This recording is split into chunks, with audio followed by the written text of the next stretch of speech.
Մեր այսօրվա դասը Դանիել Վարուժանի կյանքի և ստեղծագործության ընդհանուր բնութագիրն է։ Հիմա տեսնենք աշխարհացույց հարթակում, ցուցադրության միջոցով աշխարհացույց հարթակի փորձենք մեր դասը հետաքրքիր անցկացնել։ Հիմա բաց ենք անում, Լուսինե ջան, ինձ կօգնես, բաց ենք անում առաջին սահիկը։ Տեսնենք, թե որտեղ է ապրել և ստեղծագործել Դանիել Վարուժանը։ Հիշենք, որ 19-րդ դարի վերջ, 20-րդ դարասկզբին է ապրել և ստեղծագործել։ Հիշում ենք ցածր դասարանում մենք սովորել ենք, որ Դանիել Վարուժանը ցավոք թուրք ելիչերների զոհը դարձավ, չէ՞։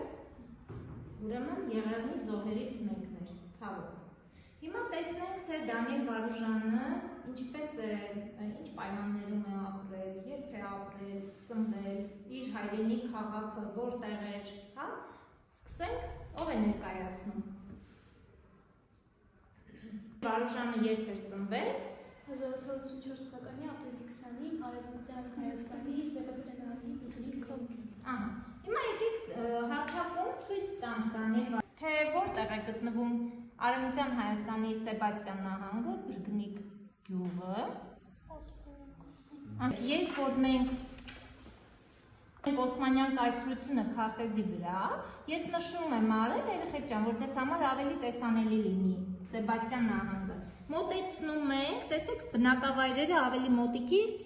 տեսանելի են դառնում, չէ՞։ Եվ այստեղ տեսեք, ես ինչ եմ արել, երեխեք։ Եղեգնյա գրչով երկեցի փառքեր, հա, նշանը դրել եմ, որ ձեզ համար տեսանելի լինի, որ Դանիել Վարուժանի խորհրդանիշ է, այսպես ասենք։ Եվ Սվազը, որ նախկինում Սեբաստիան նահանգն էր։ Հիմա Լուսինե ջան, կետիկի վրա բաց արա, բաց արա, հոդվածը։ Հիմա տեսնենք, կարդացեք, Նինա ջան, բարձրացեք կարդա։ Սեբաստիան քաղաք է, պատմական փոքր հայտնի։ Գալիս գետի վերին հոսանքի աջ կողմում 1200 մետր բարձրության վրա։ Դիրքը գեղեցիկ է, կլիման ցամաքային։ Ձմռանը խիստ ցուրտ է, ամռանը շոգ։ Սեբաստիայի հիմնադրման ճշգրիտ թվականը հայտնի չէ։ Միտոր եւ պատորից հաղթելուց հետո Գնեոս Պոմպեոսն այն վերակառուցել է եւ դարձել է Հռոմի հենագիր։ Հիմա այստեղ ինչն ենք տեսնում, երեխեք ջան։ Դանիել Վարուժանի ծննդավայրը։ Էլի Դանիել Վարուժանի ծննդավայրն է։ Տեսեք, ես նշել եմ A կետից B կետը, այսինքն, եթե մոտեցնում ենք քարտեզը, ուշադիր նայեք, երեխեք, տեսեք, վերջին մեծ կետը որն էր, Արմավիրը, մենք ապրում ենք Արմավիրի մարզում, այո, և Արմավիրը սրտիկ ենք դրել, որովհետև մեր բնակավայրն է, հիմա այստեղ ունենք հանձնարարություն, չափիր Դանիել Վարուժանի ծննդավայրից մինչև Արմավիր եղած հեռավորությունը, եկեք չափենք, երեխեք ջան, ուրեմն ինչպես ենք չափելու, այ այս վերևի գործիքների մեջ, Լուսինե ջան միացրու, ունենք կանոնի միջոցով փորձենք չափել Դանիել Վարուժանի ծննդավայրից մինչև Արմավիր ընկած տարածությունը, հեռավորությունը բնակավայրերի։ Հիմա կանոնը դնում ենք երեխեք, A կետից B կետը, ապրես, դիր Լուսինե ջան։ Ապրես, ահա, հիմա կտեսնենք երեխեք ջան, ինչքան է տարածությունը։ 611 կիլոմետր։ Ահա, 611 կիլոմետր, կարդացեք, մյուսը մղոն է։ Մղոնը 380 մղոն։ Եթե այս տարածությունը անցնենք ինքնաթիռով, հետո ավտոմեքենա ձիերով 10-22 ժամ, իսկ ոտքով 20-9 ժամ։ Տեսեք, ոտքով որ գնա 20-9 ժամ ժամանակ կծախսենք։ Լավ, հիմա տեսնենք, թե Դանիել Վարուժանը ինչպես է նկարագրում իր ծննդավայրը, դասագրքից, Լաուրա, փորձենք։ Բրգնիկ գերության հիմնակարը կկազմել, իր մրիկներով հոգվույս մեջ անմահեն, այսպես է բնորոշել ծննդավայրի հետ իր կապը Վարուժանը մի նամակում։ Գյուղը գտնվում էր Կարմիր տվող Ալիս գետի եզերքին։ Օրինազարդ այդ գյուղն ու շրջապատն աստիճանաբար ձևավորում են երեխայի բնավորությունը և պարգևում բանաստեղծական վառ երևակայություն։ Ահա, հիմա տեսեք երեխայք, ապրել և ստեղծագործել է գյուղում, չէ, Դանիել Վարուժանը, մենք էլ ենք գյուղում ապրում, գյուղը ինչ է տալիս առհասարակ մեզ, տեսեք ինչ գեղեցիկ է նկարագրում իր հայրենի գյուղը, Ուրինազարդ այդ գյուղը շրջապատված էր ուռիներով, չէ, երեխեք, գյուղը շրջապատված էր ուռիներով։ Հիմա եթե մենք նկարագրելիս լինենք մեր ծննդավայրը, ինչպես կնկարագրենք։ Գյուղը նույնիսկ ավելի գեղեցիկ է, քան քաղաքն է։ Ինչու՞։ Այգիները շուրջ են, զբաղվում են գյուղատնտեսությամբ, որը հետաքրքիր է դարձնում կյանքը։ Գյուղացիների համար։ Լիպսիմե ջան, դու ինչ կավելացնես, այ ինչպես կնկարագրենք։ Այսինքն այգիներով շրջապատված, չէ՞ ռազմի։ Լավ, հիմա փորձենք տեսնել, թե հետագայում ինչ կյանք է ունենում, ինչպիսի կյանքով է ապրում Դանիել Վարուժանը եւ ինչն է մանկան հոգին այսպես փոթորկում։ Բացենք։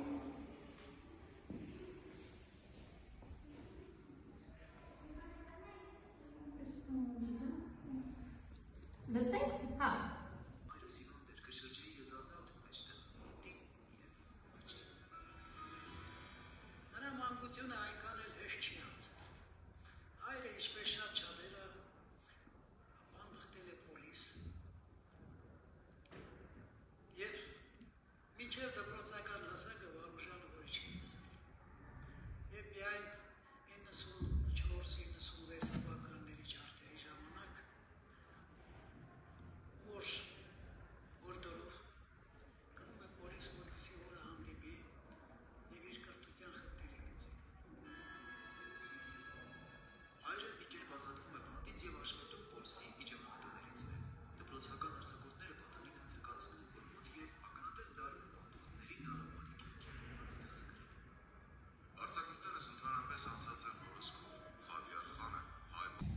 Դիտեցինք Դանիել Վարուժանի կենսագրության վերաբերյալ տեսանյութը, հիմա եկեք քննարկենք, տեսնենք, թե Դանիել Վարուժանը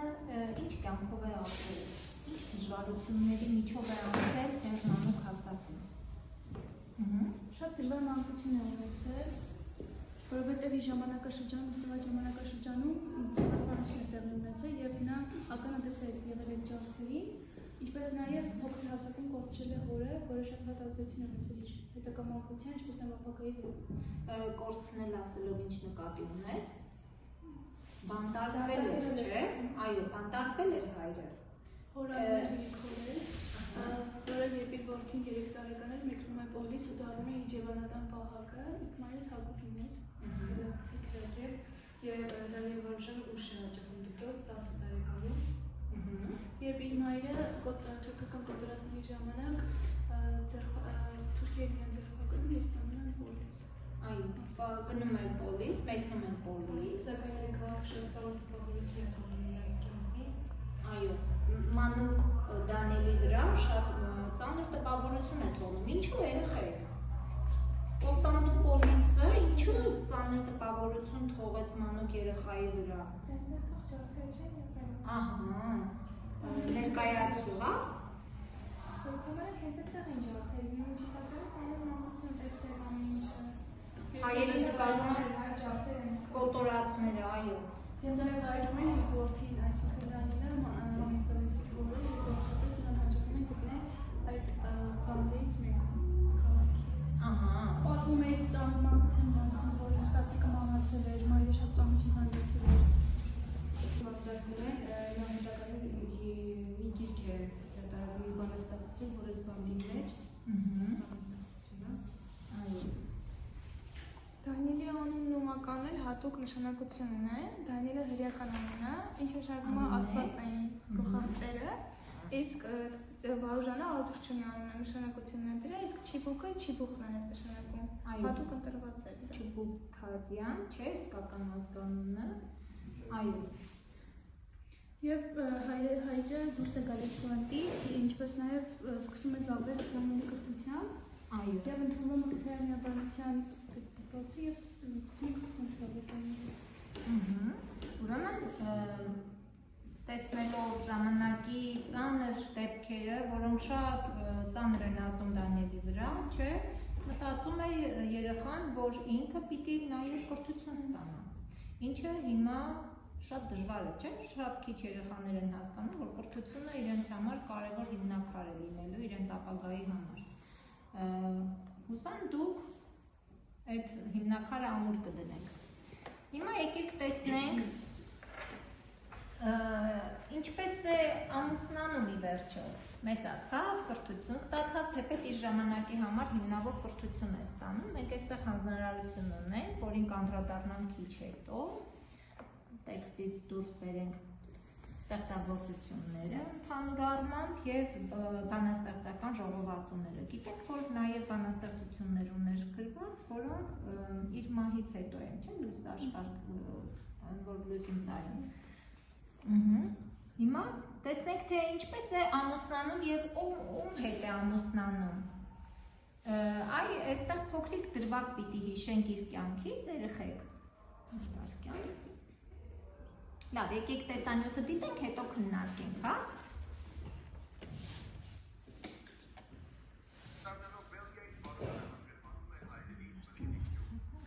Այն շրջանում այն պայմաններում մեծահարուստների զավակների։ Նրա աշակերտներից մեկը լինում է Արաքսին։ Արաքսի ծնողները դեմ էին նրանց ամուսնությանը։ Նրանք ցանկանում էին դստեր կողքին տեսնել հարուստ մեկին։ Ունեին անգամ թեկնածու, որը հարուստ թուրք երիտասարդ էր։ Եվ այսպես առանց Արաքսիի կարծիքը հարցնելու նրան որոշում են ամուսնացնել հենց այդ թուրքի հետ։ Նշանադրության օրը Արաքսին Վարուժանին նամակ է գրում։ Ոչ ոք կրնա բաժնել զիս, իմ սիրած ու պաշտած Վարուժանը։ Նամակը պատահաբար ընկնում է փեսազուրի ձեռքը։ Կարդալով այն եւ տեսնելով հարսնացուի գունատ տխուր դեմքը ու արցունքոտ աչքերը, Էֆենդին հուզվում է եւ ասում, թե ինքը շնորհավորում է Վարուժանին եւ երջանկություն մաղթում իր սիրելիի հետ։ Շուտով Վարուժանն ու Արաքսին ամուսնանում են, այդ ամուսնությունից ծնվում են նրանց 3 զավակները՝ Վերոնիկը, Արմենը եւ Հայկակը, որից սակայն Վարուժանն այդպես էլ չհասցրեց տեսնել։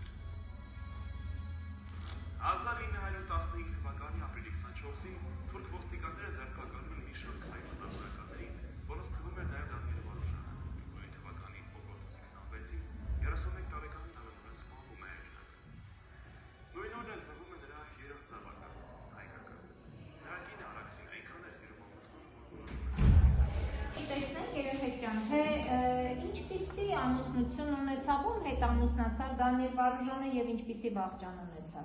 Արաքսի աշակերտում 1910 թվականին ամուսնանում է 15-ամյա Արաքսի հետ։ Ծնողները համաձայն չեն լինում, որ ամուսնանան, քանի որ Արաքսի ծնողները տեխնացու էին։ Ով էր Արաքսին։ Ահա, ինքը ուսուցչություն էր արել, չէ՞։ Եվ ամուսնանում է իր նախկին աշակերտուհու հետ։ Հետո նրանք ունենում են 3 զավակ, սակայն վերջին զավակը Հայկակը ծնվում է այն ժամանակ, երբ մահանում է իր հայրը, սպանությամբ մահանում է Վարուժանը, եւ Վարուժանը այդպես էլ չի տեսնում իր որդուն։ Երբ Դանիել Վարուժանը սիրում Արաքսին, Արաքսին մի ընտրել, որը ինքը չէր ընտրել, իր ծնողներն էին ստիպողաբար ուզում ամուսնացնել թուրքի հետ, Էֆենդին է, սակայն նշանադրության օրը երբ արդեն եւ ինչ կարողության տեր։ Ժամանակ ծնողները համաձայնել են, որ նա ամուսնանա Արաքսի հետ իր կամքի հակառակ, սակայն նշանադրության օրը երբ պետք է արդեն նշանվեին, Էֆենդին նամակ է գրում, Արաքսին նամակ է գրում եւ Վարուժանին, որ իր սիրում է իրեն։ Այո, սիրում է եւ ոչ մեկը չի կարող իրեն բաժանել իր սիրած Դանիելից։ Եվ Էֆենդին կարդում է նամակը, հուզվում է ու երջանկություն մաղթում Վարուժանին։ Ահա։ Հիմա մեր իրականության մեջ էլ կան, չէ՞, երեխեք նմանատիպ ամուսնություններ, երբ ծնողը իսկապես ցանկանում է, որ իր երեխան ապահով կյանքով ապրի, բայց հաշվի առնում են արդյոք խելքի, մտքի հարստությունը։ Չէ։ Չկան դեպքեր, երբ Դեպքեր կան, հաշվի դեպքեր կան, ոչ։ Բայց ավելի շատ ոչ։ Լավ։ Ուրեմն ունենում է 3 զավակ, այո, Հայկակին ցավոք չի հասցնում տեսնել, որովհետև նրա մահանալու օրն է ծնվում։ Այո, մահվան օրը, իսկ ինչպես է մահանում։ 1915 Այո, բաժանաբար սպանվում են թուրքի միջերների կողմից։ Հիմա ստեղծագործությանը մի փոքր անդրադարձ կատարենք, տեսնենք, թե ինչ բանաստեղծական ժողովածուներ ուներ գրած, որոնք հասցրեց տպագրել իր կենդանության օրոք։ Ընդամենը 31 տարեկան էր, չէ՞ Դանիել Վարուժանը, երեխեք, երբ որ սպանվեց։ Մարդիկ այդ շատ բան չեն հասցնում անել, բայց Դանիել Վարուժանը բավականին ստեղծագործություններ ուներ գրած։ Մեծ ժառանգություն էր թողել մեզ համար եւ որոնք հիմնականում դուք ցածր դասարանում էլ հիշում եք, մենք մի միջոցառման ընթացքում ներկայացրել ենք Հացին երկը ժողովածուն, երբ գյուղի պատմությունն էր, ինչին էր նվիրված, հիշում եք։ Մարի, ինչի՞ չես մասնակցում։ Հացի արարմանն էր նվիրված, չէ՞ երեխեք։ Ինչպես է գովերքում հացի արարումը, ստեղծումը, այսինքն հողի մշակը, ինչպես է հողը վարում, ցանում, մշակում, բերքը հասցնում, չէ՞։ Եվ այնուհետև ցորենը հնձում են, ինչպես են դարձնում հաց։ Այդ ամբողջ աշխատանքը ինչքան սիրուն է նկարագրում Դանիել Վարուժանը։ Հիմա եկեք տեսնենք, ես պատրաստել եմ այստեղ տեքստ, որից պիտի դուրս բերենք Դանիել Վարուժանի Այս տարիներին Վարուժանի բանաստեղծությունները լայն ճանաչման են արժանանում։ 10 տարվա ընթացքում բանաստեղծը գրել է 4 գիրք՝ Սարսուռներ 1906 թվականին, Ցեղին սիրտը 1909 թվականին, Հեթանոս երգերը 1912 թվականին, 1921 թվականին։ Գրել նաև նոթեր, հոդվածներ, կատարել թարգմանություններ։ 1914 թվականին եղել է Մեհեան գրական ամսաթերթի 5-րդ հիմնադիրներից մեկը։ Այս տեքստից պիտի դուրս բերեք այն բանաստեղծությունները, այն ստեղծագործությունները, որոնք չի հասցրել տպագրել Դանիել Վարուժանը, այսինքն մյուս ստեղծագործությունները, որոնք անհայտ են մնացել, հետագայում լույս են տեսել։